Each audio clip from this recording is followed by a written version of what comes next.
The digestive system is essentially a system in your body which uh, inputs food in your body so that it can collect nutrients from the food and helps your body continue maintaining homeostasis, which is just letting you live essentially. So, the first things first we need to learn is the digestive tract. I feel like this is the most taught and the first taught thing you need to know because it is essentially the structure. It's not the structure, but it is the building itself, while the digestive system in total is a structure and foundation.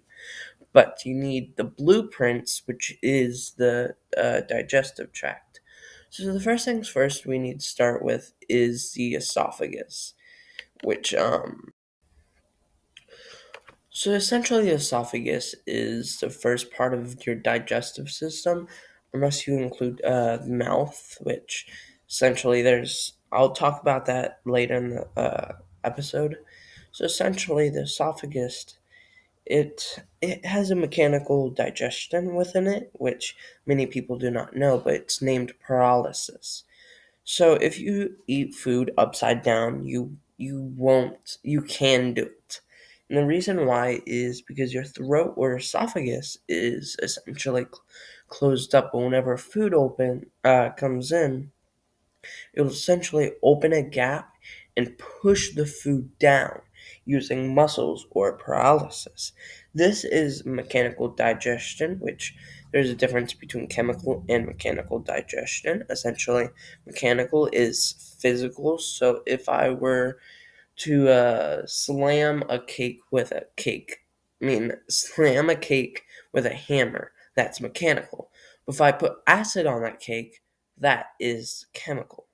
So then after it goes down the esophagus, which it does get pushed down and crushed a tad bit, we go to the stomach. This looks like a macaroni noodle. Not what you know it as in the cartoons. Essentially, this has both mechanical and it has both mechanical and chemical digestion, which essentially, once it goes into the stomach, there's stomach acid, which breaks down the food and turns it into more uh, soft, liquid type food. And there's also muscles like esophagus and its paralysis, which essentially pushes the food around in your stomach, essentially crushing it. So then after that, um it goes to the small intestine. The small intestine is essentially the nutrients collector. Essentially, there's these little flippers, let's call them, collectors called villi, which essentially whenever this liquid uh, food of yours essentially passes by, it collects the nutrients. That's why the small intestine is so large, even longer than the large intestine.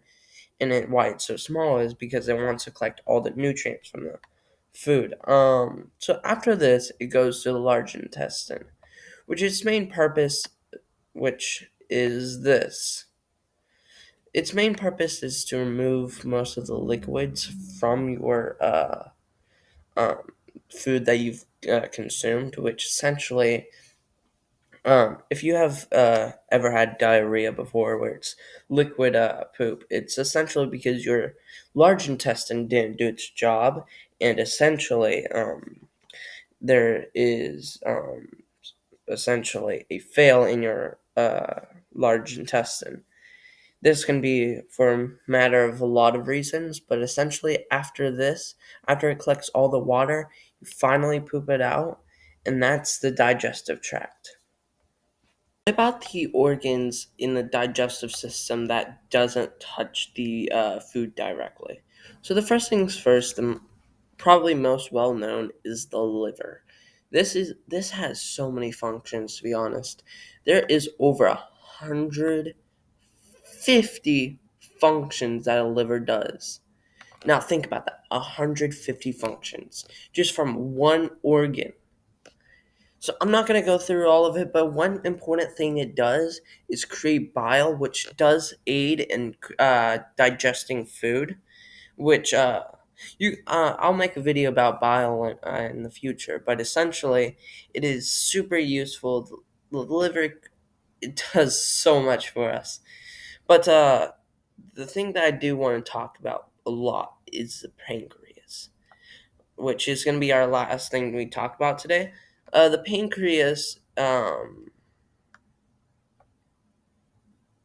right there, this little yellow glob. Essentially, the pancreas creates hormones. They it like functions them. It essentially it creates chemicals also. It creates insulin. It creates a lot more, which I I have a speech problem, so I'm gonna just put on the screen right there so you can look at it. But essentially, this is also very important, which doesn't get talked about enough. But essentially, it does create insulin, which is very important. Which people with diabetes, essentially, their insulin doesn't work as well, so that they need to look out for their sugars, which is their pancreas failing. So the last thing, I'm so sorry I lied. The gallbladder isn't really well known because it only has really two purposes, and that is to store bile and essentially to concentrate it before it helps aid in digestion, which is chemical digestion, since bile is, I believe, an acid, but it's something that dissolves our food. I hope you learned something in this lecture. I hope you had a fun time. Please check out my other videos. There'll be videos soon on different systems, such as the neurological system, the excretory systems, all of that type of stuff. Please consider subscribing. Have a great day or night. Bye.